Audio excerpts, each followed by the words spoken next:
Okay बेटा, मैंने recording start कर दी है। यहाँ पे एक्सप्लेन कर देते हैं हम दोबारा, ठीक है? मैं स्टार्ट से एक्सप्लेन करता हूँ इसको ताकि ये चीज़ क्लियर हो जाए आपको। अच्छा, move literal to working 00x, move working file trace D, right? तो इससे क्या होगा कि आपकी जो पोर्ट डी है वो आपकी आउटपुट पोर्ट बन जाएगी। ओके, और उसके बाद ये जो लाइन है move F port B, move F file क्या काम करती है? मूव एफ इंस्ट्रक्शन ये करती है कि किसी भी फाइल रजिस्टर से कंटेंट आप मूव कर सकते हैं। कहाँ पर? वर्किंग रजिस्टर में भी और फाइल रजिस्टर में भी। हम यहाँ पे वर्किंग में मूव कर रहे हैं, यानी move F port B comma W. इसका मकसद क्या होगा कि पोर्ट बी की वैल्यू आप पुट अप करेंगे कहाँ पे? वर्किंग रजिस्टर में। इससे क्या होगा कि पोर्ट बी की जो भी वैल्यू थी, फॉर एग्जांपल वहाँ से 4 रिसीव हुआ, वो वर्किंग रजिस्टर में स्टोर हो जाएगा। फिर मैंने किया है कॉल डबल। कॉल इंस्ट्रक्शन क्या कर रही है? कॉल इंस्ट्रक्शन बेसिकली इसको एक सब रूटीन को कॉल कर रही है जिसका नाम क्या है? डबल। डबल एक सिंपल लेबल है जो कीवर्ड के अलावा कुछ भी अल्फ़ाबेट आप रख सकते हैं। आप यहाँ पे इसको ABC कह सकते हैं, XYZ कह सकते हैं, वट एवर नेम जो आपको बेहतर लगे आप यहाँ असाइन कर सकते हैं। तो यहाँ से प्रोग्राम शिफ्ट हो जाएगा डबल पर, राइट? और डबल एक लेबल नेम यहाँ डिफाइंड है। अब इस कोड के अंदर क्या हो रहा है देखें, क्या लिखा हुआ है? मूव WF, यानी वर्किंग को फाइल में मूव करें। कौन से फाइल में? 00 उसका एड्रेस डिफाइंड है। इसका मतलब वर्किंग की वैल्यू जो कि कहाँ से आई थी? पोर्ट बी से आई थी, वो आप कहाँ पहुँच जाएगी? वर्किंग रजिस्टर, सॉरी 00 रजिस्टर में आ जाएगी, राइट? फिर मैंने क्या किया, अच्छा यहाँ तक अगर आपने इसको समझ लिया है तो यहाँ तक क्या हुआ होगा कि जो पोर्ट बी से डेटा आया था वो अब 00 में भी स्टोर है और डब्ल्यू में भी पड़ा हुआ है। यहाँ तक सबको बात समझ आ रही है बेटा? Yes sir. यस अब सर। मैंने क्या करना है? डबल करना है। तो वर्किंग में मौजूद है, 00 में भी मौजूद है। क्या करेंगे हम? इन दोनों को ऐड कर देंगे। तो क्या हो जाएगा? ऐड WF, दोनों को ऐड किया। 00 फाइल को उठाना है और वर्किंग तो ऑलरेडी बाय डिफ़ॉल्ट इंस्ट्रक्शन में शामिल है और इसकी डेस्टिनेशन मैंने बता दी है वर्किंग है, ठीक है ना? तो इससे वैल्यू दोनों ऐड होके कहाँ स्टोर हो जाएगी? वर्किंग रजिस्टर में। तो अब वर्किंग रजिस्टर में कौन सी वैल्यू आ गई है? वैल्यू डबल होकर आ गई है। इसमें किसी को कोई कन्फ्यूजन तो नहीं है? No sir. नो। ठीक है। फिर यहाँ से रिटर्न स्टेटमेंट आती है, एग्जीक्यूट। रिटर्न से आप दोबारा जहाँ कॉल से आपने अपना मेन प्रोग्राम छोड़ा था वापस वहाँ चले जाएंगे। अब कॉल तो चूंकि एग्जीक्यूट कर गए थे, अब अगली इंस्ट्रक्शन को एग्जीक्यूट करना है। अगली इंस्ट्रक्शन क्या कर रही है? मूव WF, यानी वर्किंग में जो भी वैल्यू। अब चूंकि कॉल एग्जीक्यूट हो चुकी है तो ये पूरा सब रूटीन भी एग्जीक्यूट हो चुका है और वर्किंग में अब डबल वैल्यू है। वो वैल्यू आप मूव कर रहे हैं कहाँ पे? पोर्ट डी पे, जो कि आपकी आउटपुट पोर्ट है। इससे क्या होगा? पोर्ट डी पर आपका डेटा सारा, सो पोर्ट डी पर वो डबल डेटा शिफ्ट हो जाएगा। और फिर ये प्रोग्राम मैंने इनफाइनाइट लूप में रखने के लिए ब्रांच अगेन किया है और अगेन को दोबारा मैंने कहाँ? ऊपर डिफाइन किया है, जहाँ मैं दोबारा पोर्ट बी से वैल्यू एक्सेप्ट कर रहा हूँ, फिर दोबारा ये प्रोसीजर स्टार्ट हो जाएगा। सो इस तरह से ये काम कर रहा है। आई होप कि ये वर्किंग एटलीस्ट प्रोग्राम की क्लियर हो गई है आपको। Yes sir. ठीक है। जी सर। अब बात करते हैं, ये बीच में मैंने ओरिजिनेट यूज़ किया हुआ है इसकी भी, और ये स्टार्ट में। अब ओरिजिनेट क्या करता है? एक असेंबलर डायरेक्टिव है जो कि कंपाइलर को बताता है इंस्ट्रक्शन लिखी हुई है वो किस एड्रेस पे स्टोर करनी है। तो जब मैंने पहला ओरिजिनेट यूज़ किया, साथ जो एड्रेस डिफाइन किया है वो कौन सा है? Originate 00 right? इसका मतलब पहली इंस्ट्रक्शन का एड्रेस क्या होगा? 00 देखिए मैंने साइड में लिखा है 00 इसीलिए लिखा है कि इसका एड्रेस क्या है? 00, राइट? ये सारा नंबर्स हेक्साडेसिमल में, इसलिए मैंने एच डिफाइन नहीं किया हुआ यहाँ पे। ओके। अच्छा, अब यहाँ पर एक और बात जो बहुत इंपॉर्टेंट है। अब move literal to working, move working to file, ये ज़्यादातर जितनी भी इंस्ट्रक्शंस हैं वो 2 बाइट की होती हैं। मैंने आपको जैसे बताया, जो 1 इंस्ट्रक्शन साइकिल में एग्जीक्यूट होती हैं वो 2 बाइट की इंस्ट्रक्शंस हैं। मूव लिटरल टू वर्किंग है, मूव वर्किंग फाइल है। और जो 4 बाइट की इंस्ट्रक्शन होगी, फॉर एग्जांपल कॉल की है, मूव फाइल टू फाइल है, ये इंस्ट्रक्शंस आपकी कॉल 4 बाइट की हैं, राइट? तो ये आपको इस चीज़ की जानने की ज़रूरत नहीं है, लेकिन चूंकि स्टैक आपको समझाना है, जो स्टैक का जो टॉपिक है वो इन एड्रेसेस से ताल्लुक़ रखता है, इसीलिए मैं इनको एक्सप्लेन कर रहा हूँ यहाँ पे, ताकि ये अंडरस्टैंडिंग डेवलप हो, तो आपको पता पड़े स्टैक की क्यों ज़रूरत है और उसको किस तरह से इस्तेमाल किया जाता है।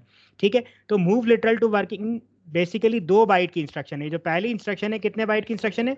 2 बाइट की। अब आपको पता है कि हर प्रोग्राम मेमोरी की लोकेशन या हर एड्रेस पर 1 बाइट स्टोर हो सकता है। कितने बाइट स्टोर हो सकते हैं? 1 बाइट। अब अगर इस इंस्ट्रक्शन का एड्रेस है 00 तो 00 पर तो 1 ही बाइट आएगा, जबकि ये इंस्ट्रक्शन कितने बाइट की है? 2 बाइट की है। इसका मतलब जो सेकंड बाइट है वो कहाँ स्टोर होगा? ये पॉइंट समझ आ रहा है बेटा? मेरा क्वेश्चन समझ आया आपको? No sir. मैं दोबारा एक्सप्लेन करता हूँ। लिटरल टू वर्किंग कितने बाइट की इंस्ट्रक्शन है? 2 बाइट की। ओके। ये पॉइंट क्लियर हो जी रहा है? अब जी सर। इसका एड्रेस क्या है? 00 हैक्स। लेकिन 00 हैक्स तो एक लोकेशन का एड्रेस होगा और हर लोकेशन में एक ही बाइट स्टोर होता है। हम ये शुरू से पढ़ते आ रहे हैं, जब से हमने ये माइक्रो कंट्रोलर स्टार्ट किया है कोडिंग, आपको बताया है कि मैंने एक लोकेशन में एक ही बाइट जाके स्टोर होता है। ठीक है, ये पॉइंट क्लियर है? अब ये चूंकि जो इंस्ट्रक्शन है 2 बाइट की है, इसका मतलब ये पूरी की पूरी इस लोकेशन में या इस एड्रेस में स्टोर नहीं हो सकती, इसको 2 बाइट चाहिए। तो ना सिर्फ 00 यूज होगा, बल्कि साथ जो अगली लोकेशन है, वो कौन सी लोकेशन होगी? 01, वो भी इसमें कंज्यूम हो जाएगी। इसीलिए मैंने राइट साइड पे वो दोनों लिखी हैं लोकेशंस जो इस इंस्ट्रक्शन में इस्तेमाल हो रही हैं। यानी 00 हैक्स पर जो बाइट पड़ा होगा वो, और जो 01 पे जो बाइट पड़ा होगा वो, दोनों बाइट बेसिकली किस इंस्ट्रक्शन को जाहिर करेंगे? मूव लिटरल टू वर्किंग को जाहिर करेंगे। अब ये पॉइंट क्लियर हुआ आपको? Yes, sir. जी सर। अब सिमिलरली अगली जो इंस्ट्रक्शन है उसका एड्रेस क्या होगा? 0 और 01 कंज्यूम हो चुका है, तो अब कौन सा एड्रेस होगा? नेक्स्ट कौन सा एड्रेस होगा? 02, राइट? जी Yes, सर। sir. तो अब मूव WF भी 2 बाइट की इंस्ट्रक्शन है, तो ये भी 02 पे पूरी स्टोर नहीं हो सकती। 02 भी कंज्यूम होगा, और अगला इंस्ट्रक्शन कौन सा है? अगला एड्रेस कौन सा है? 03। इसका मतलब मूव WF 2 बाइट्स, एक 02 पे पड़ा होगा, दूसरा 03 पे पड़ा होगा। आई होप कि ये पॉइंट अब क्लियर हो रहा है आपको। जी Yes, सर। sir. तो अगला जो एड्रेस अगली जो इंस्ट्रक्शन है वो है मूव एफ, और वो उसका एड्रेस क्या हो जाएगा? 04, क्योंकि 2 बाइट की इंक्रीमेंट हो रही है, राइट? और इसी तरह से अब ये भी 2 बाइट की है, तो 04 और 05 इस इंस्ट्रक्शन में कंज्यूम हो जाएंगे। अब जो नेक्स्ट एड्रेस होगा वो 06 होगा, उस पे स्टोर हुआ हुआ है कॉल, और कॉल 4 बाइट की इंस्ट्रक्शन है। कितने बाइट की इंस्ट्रक्शन है? 4 बाइट की, राइट? तो 4 बाइट का मकसद हुआ कि आपने 06, 07, 08 और 09, ये मैंने वीडियो को रोका हुआ है यहाँ पर, आपको वीडियो आप जब देखेंगे तो आपको 09 भी यहाँ नज़र आएगा। तो 09 तक का डेटा जो है ना इसमें, या 09 तक की जो एलोकेशंस हैं वो इसमें कंज्यूम हो जाएंगी। तो अगला एड्रेस क्या होगा? 09 के बाद क्या होना चाहिए? Sir, A. ए या 0A, राइट? तो इसलिए मैंने अगला एड्रेस लिखा हुआ है 0A। आई होप कि ये पॉइंट क्लियर हुआ है। जी सर। इस तरह से ये सीक्वेंस चलेगी। अब बात करते हैं, ये दरमियान में मैंने लिखा हुआ है ओरिजिनेट 100। अच्छा देखें, आपने सी प्रोग्रामिंग पढ़ी है और डिफरेंट दूसरे भी हाई लेवल लैंग्वेजेस डेफिनेटली आपने कुछ ना कुछ स्टडी की होंगी यहाँ तक आने के लिए।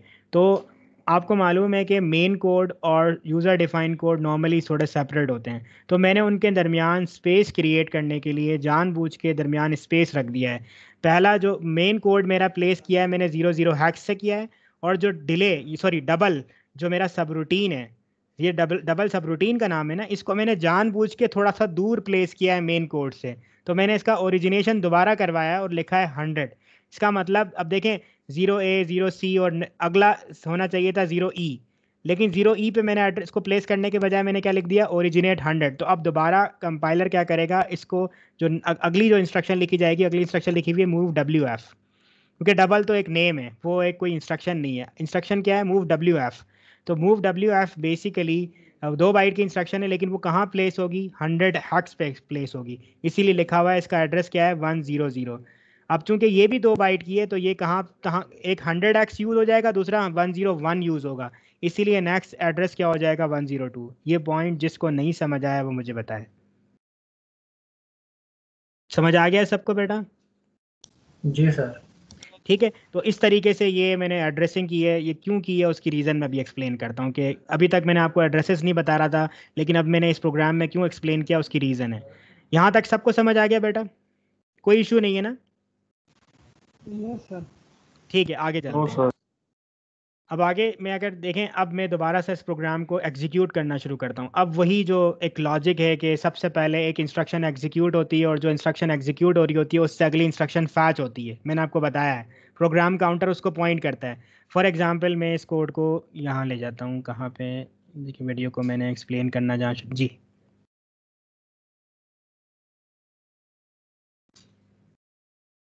अच्छा, जब 00 हैक्स प्लेस होगा, मैंने इसके अंदर देखें ये लिखा हुआ है 00, अभी स्टार्ट नहीं हुआ एग्जीक्यूट। प्रोग्राम काउंटर में क्या लिखा हुआ नज़र आ रहा है आपको? 00 नज़र आ रहा है ना बेटा? Yes, sir. जी सर। 00 पॉइंट हो रहा है, इसका मतलब अभी ये पहली एड्रेस अभी इसने प्रोग्राम काउंटर ने पॉइंट किया हुआ है। अब जैसे ही ये इंस्ट्रक्शन एग्जीक्यूशन पे लगेगी तो प्रोग्राम काउंटर अगले बाइट को जो अगला एड्रेस है उसको पॉइंट करेगा। तो यहाँ पे क्या हो जाएगा, 02 हो जाएगा। मैं वीडियो को आगे प्रोसीड नहीं कर रहा, मगर आप जब वीडियो लेक्चर देखेंगे तो आपको नज़र आ जाएगा वो, राइट। तो जैसे ही आप इसको थोड़ा सा प्रोसीड करेंगे तो यहाँ पे 2 आ जाएगा, ओके। तो 02 पॉइंट कर रहा होगा। फिर जब 02 वाली इंस्ट्रक्शन एग्जीक्यूट होगी तो ये 04 को पॉइंट कर रहा होगा। जब 04 वाली इंस्ट्रक्शन एग्जीक्यूट हो रही होगी तो ये 06 को पॉइंट कर रहा होगा। इसका मतलब प्रोग्राम काउंटर हमेशा अगली इंस्ट्रक्शन के एड्रेस को पॉइंट करता है। यहाँ तक ये पॉइंट सबको क्लियर हो रहा है? Yes sir. बेटा सबको समझ आ रहा है ना? अगर कंफ्यूजन है तो मुझे बताएं। ठीक है सर। यस सर, समझ आ रहा है सर। ठीक है। अच्छा, अब हम डायरेक्ट इस कॉल इंस्ट्रक्शन पे आते हैं। कॉल पे क्यों आ रहा हूँ उसकी रीज़न अभी आपको समझ आ जाएगी।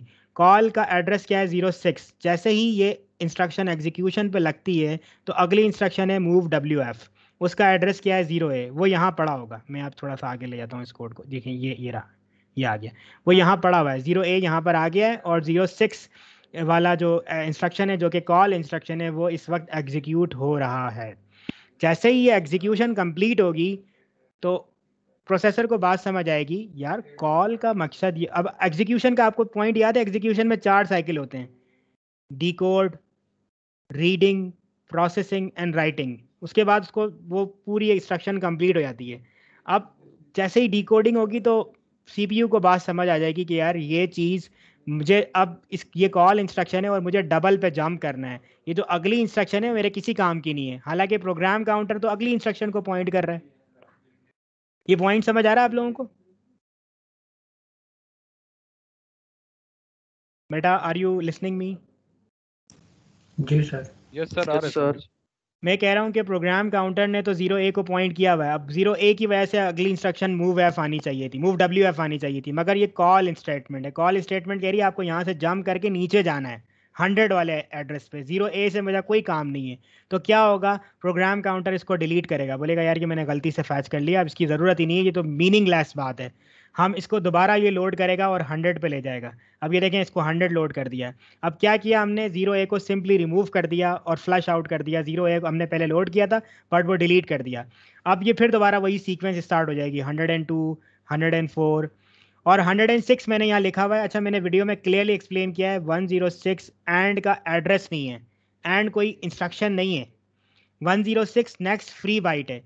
जिस वक्त रिटर्न स्टेटमेंट एग्जीक्यूट होगी तो उसका एड्रेस क्या है रिटर्न का, 104। आपको नजर आ रहा है बेटा, 104 लिखा हुआ है रिटर्न के साथ। तो इसका मतलब नेक्स्ट एड्रेस क्या होगा, 106 होगा ना? जी सर। तो 106 पॉइंट हुआ होगा। मैं थोड़ा सा आगे लेके जाता हूँ, देखिए नजर आ रहा है, ये 106 पर आ गया हूँ मैं, ठीक है। तो 106 अब पॉइंट हुआ है, लेकिन 106 पे हमारे काम की एड्रेस नहीं, क्योंकि हम रिटर्न करना है, वापस मेन प्रोग्राम में आना है। अब क्या प्रोग्राम काउंटर वापस लोड कर सकता है 0A को? क्योंकि 0A तो मैं पता नहीं डिलीट कर चुके हैं, गुम कर चुके हैं उसको। अब क्या करें, इसका कोई हल है? Are you understanding the problem? आपने जंप करके वापस आ गए, जो एड्रेस आपके पास पड़ा हुआ था नेक्स्ट इंस्ट्रक्शन का, उसे आपने सिंपल डिलीट करके नीचे आ गए। तो अब आपके पास कोई तरीका नहीं है वापस जाने का, क्योंकि अब CPU back at the and वो एक डिवाइस है, उसको इंस्ट्रक्शन चाहिए। अब वो बोल रहा है रिटर्न, बोलता है रिटर्न करूँ तो कहाँ करूँ, उसको एड्रेस ही नहीं पता कहाँ रिटर्न करना है। Are you understanding the issue? समझ में आ रहा है प्रॉब्लम क्या है यहाँ पर? जी सर। तो अब करना क्या है, यहाँ पर आता है आपका वो जो टॉपिक है, बेसिकली उस चीज़ की वैल्यू आती है कि हमें यहाँ पे एक स्टोरेज प्लेस चाहिए। अगर वो स्टोरेज प्लेस होती तो हम क्या करते, 0A को सिंपल डिलीट करने के बजाय पहले उसमें कॉपी करके पेस्ट कर लेते और फिर उसको डिलीट करते।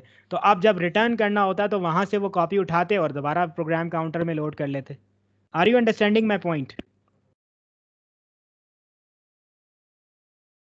बेटा ये पॉइंट समझ आया आप सब लोगों को? सर ये बात नहीं बात समझ आई, मैं दोबारा एक्सप्लेन करता हूँ। मैं कहता हूँ अगर हमने 0A को प्रोग्राम काउंटर में जो पड़ा हुआ था उसको सिंपल डिलीट करने के बजाय कोई एक लोकेशन बनाई होती, कोई एक मेमोरी रखी होती और उस 0A को वहाँ पर प्लेस कर दिया होता, और जब दोबारा हम रिटर्न लगा के वापस ऊपर जाते तो हमें वहाँ से उस मेमोरी से उस डेटा को दोबारा उठा के 0A को लोड कर सकते थे। लेकिन हमने ऐसा किया ही नहीं है। इसका मतलब वापस पीछे नहीं जा सकते, इसीलिए हमें एक मेमोरी स्टेक की ज़रूरत है। स्टेक का मतलब एक मेमोरी प्लेस है जो हमें चाहिए, जिसमें हम क्या करेंगे, वो जो 0A हमने सिंपल डिलीट किया है उसको डिलीट करने के बजाय उसमें सेव कर देंगे, राइट। वो मैंने आगे आपको दिखा देता हूँ, देखिए यहाँ पे, यहाँ मैंने बनाया होगा, ये बना दिया मैंने।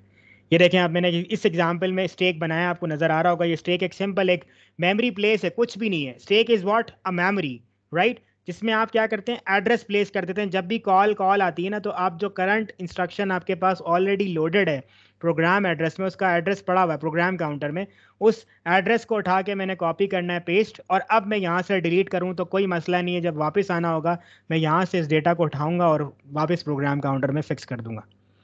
आई होप कि ये पॉइंट क्लियर हुआ है आपको। Yes. जी सर। समझ आया ना बेटा? अगर कोई इशू है तो पूछ लें, कोई इशू नहीं है। आई नो कि आपका सेशन थोड़ा लेट हो रहा है, but we need to clear this point, this is very important thing. समझ आ रहा है बेटा ये? जी सर, हो गया क्लियर। ठीक है। सो इसका मकसद ये हुआ कि इस तरह से आप ये एक नीड है स्टेक की। अब स्टेक कब यूज़ होगा? जब जब आप कॉल स्टेटमेंट यूज़ करेंगे, तो जैसे अब इस वक्त जो करंट एड्रेस था 0A था, वहाँ पे लोड हो जाएगा, राइट। और अब स्टेक चूंकि एक मेमोरी प्लेस है, तो उसके भी एड्रेसेस होंगे डेफिनेटली। तो मैंने इसमें एक्सप्लेन किया है आगे जाके। लेट मी गो फर्दर यहाँ पर मैंने बताया है कि स्टेक पॉइंटर एक चीज़ है जैसे प्रोग्राम काउंटर है। प्रोग्राम काउंटर प्रोग्राम मेमोरी को एड्रेसेस को सेव कर रहा होता है, राइट। ये प्रोग्राम मेमोरी है ना, जिसके अंदर आपने पूरा कोड लिखा होगा, उसके एड्रेसेस किस में पड़े होते हैं? प्रोग्राम काउंटर में। इस तरीके से स्टेक पॉइंटर क्या चीज़ है? एक प्रोग्राम काउंटर है जो कि किसके लिए डिज़ाइन हुआ हुआ है? स्टेक के लिए पॉइंट हुआ हुआ है। अब सबसे इंपॉर्टेंट बात जो समझने की है पिक 18 के पॉइंट ऑफ व्यू से, कि इसमें कितनी लोकेशंस होती हैं? 31 लोकेशंस होती हैं, सॉरी 32 लोकेशंस होती हैं, 0 से लेके 31। 0 स्टार्टिंग लोकेशन होती है, फिर 1, फिर 2, फिर 3, और कहाँ तक जाते हैं? 31 तक। तो टोटल आपके पास कितनी लोकेशन होती हैं? 32 लोकेशंस होती हैं।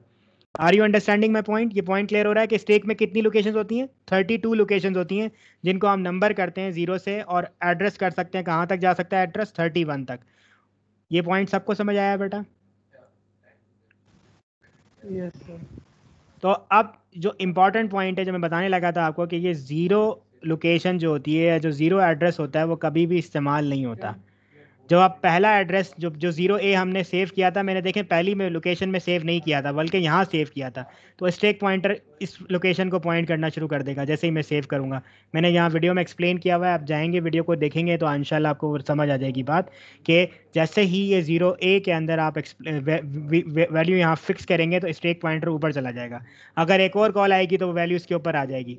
इसका मतलब जो सबसे आखिर में वैल्यू आप भेजेंगे, वो सबसे पहले पॉप आउट होगी, या सबसे पहले बाहर निकल के आएगी, right. So this is the advantage of stack. अब इस 0 to 31 को अगर हम हेक्साडेसिमल में कन्वर्ट कर लें, तो ये बन जाता है 00 हैक्स से लेके 1F तक। तो जो मैक्सिमम एड्रेस इस्तेमाल हो सकता है वो कौन सा होता है? 1F। इस 31 को मैंने कुछ नहीं किया, हेक्साडेसिमल कन्वर्जन की है। ये डेसिमल में लिखा हुआ था, वहाँ मैंने हेक्साडेसिमल में लिख दिया, 1F हो जाएगा, ओके। और ये स्टेक पॉइंटर की वैल्यूज हो सकती हैं। मिनिमम वैल्यू क्या हो सकती है? 0 हो सकती है, और मैक्सिमम वैल्यू क्या हो सकती है? 1F, क्योंकि इतनी ही लोकेशंस हैं, इससे ज़्यादा लोकेशन नहीं है। एक और इम्पॉर्टेंट पॉइंट है, पहले मुझे बताएं ये पॉइंट क्लियर हुआ कि कितनी लोकेशंस हैं, कैसे हमने एड्रेसिंग की? ये समझ आ गया आपको? जी सर। अब जो एक और इम्पॉर्टेंट पॉइंट है कि इस स्टेक पॉइंटर की विड्थ कितनी होती है। जैसा मैंने इस लेक्चर के बिल्कुल ये रिकॉर्डिंग के स्टार्ट नहीं मैंने आपको बताया कि हर लोकेशन के अंदर एक ही बाइट स्टोर होता है, लेकिन ये स्टेक है, ये कोई फाइल रजिस्टर का हिस्सा नहीं है, ये कोई प्रोग्राम मेमोरी का हिस्सा नहीं है, ये एक अलग मेमोरी है जो आपके पास पड़ी हुई है माइक्रो कंट्रोलर में, राइट। तो हर स्टेक की जो एक एक लोकेशन है, सॉरी स्टेक की हर लोकेशन जो है, उसकी कैपेसिटी कितनी होनी चाहिए? वो क्या क्या चीज़ सेव कर रही है? प्रोग्राम काउंटर की वैल्यू सेव कर रही है ना। तो जितनी लेंथ आपकी प्रोग्राम काउंटर की होगी, उतनी लेंथ इसकी होगी। प्रोग्राम काउंटर की कितनी लेंथ होती है? मैंने असाइनमेंट में पूछी थी आपसे, 21 लेंथ होती है आपकी। वो उसका ताल्लुक होता है मेमोरी साइज से, जो मैंने असाइनमेंट में पूछा था वो 2 मेगाबाइट का सवाल था, राइट। तो 2 मेगाबाइट की बेसिकली मेमोरी है, 21 बिट रिक्वायर्ड होंगे। ये अगर किसी को क्लियर नहीं है बात, तो मैं पिछले लेक्चर्स में एक्सप्लेन कर चुका हूँ, जाके ज़रूर सुनिएगा आप इसको, ठीक है, आपको ये चीज़ समझ आ जाएगी। तो जितने बिट का प्रोग्राम काउंटर होगा, उतनी ही बिट यहाँ पर स्टोर होनी है हर लोकेशन में। इसलिए स्टेक की जो लोकेशन की जो विड्थ होती है, हर लोकेशन में कितने बिट स्टोर हो सकते हैं? 21 बिट स्टोर हो सकते हैं। और टोटल लोकेशंस कितनी होती हैं? 32 लोकेशंस होती हैं। उनको अगर मैं एड्रेस करूं तो कहाँ से स्टार्ट होता है? 0 से स्टार्ट होता है, कहाँ तक जाता है? 31 तक जाता है। और 00 हैक्स से कहाँ तक जाएगा? 1FX तक। अच्छा, एक और पॉइंट, सबसे इंपॉर्टेंट पॉइंट, ये आप खुद इस्तेमाल नहीं करते, ये सारा काम बैक हैंड पे हो रहा होता है। कभी भी मुझे ये नहीं आएगा ख्याल कि यार स्टेक में मैं सेव डेटा रख दूं, मुझे नहीं करना सेव। ये बैक हैंड पे जब भी कॉल इंस्ट्रक्शन एग्जीक्यूट होगी, बैक हैंड पे ये प्रोसेस होता है। हमें ये टॉपिक समझना है, ये इसकी मैकेनिज्म काम किस तरह से कर रहा होता है, इसलिए मैंने एक्सप्लेन किया। आप तो सिर्फ ये कोड लिखोगे, आपको सिर्फ कोड से काम है। ये जो ओवरऑल एसपी की वैल्यू क्या होगी, क्या नहीं होगा, ये तमाम चीज़ें आपकी सिर्फ अंडरस्टैंडिंग के लिए आपको बताई जा रही हैं। आपने खुद कुछ डेटा इसमें पुश नहीं करना। आई होप कि ये पॉइंट क्लियर हो रहा है आप लोगों को। जी सर। ठीक है, इसमें कोई इशू है तो पूछें आप। मेरे ख्याल में मैंने पूरी वीडियो को दोबारा एक्सप्लेन कर दिया है इसमें। Yes sir. ठीक है सर। बेटा कोई सवाल है इसमें तो पूछ लें, कोई इशू नहीं है। ठीक है, चले मैं रिकॉर्डिंग रोक देता हूँ ना, 1 मिनट। Stop recording.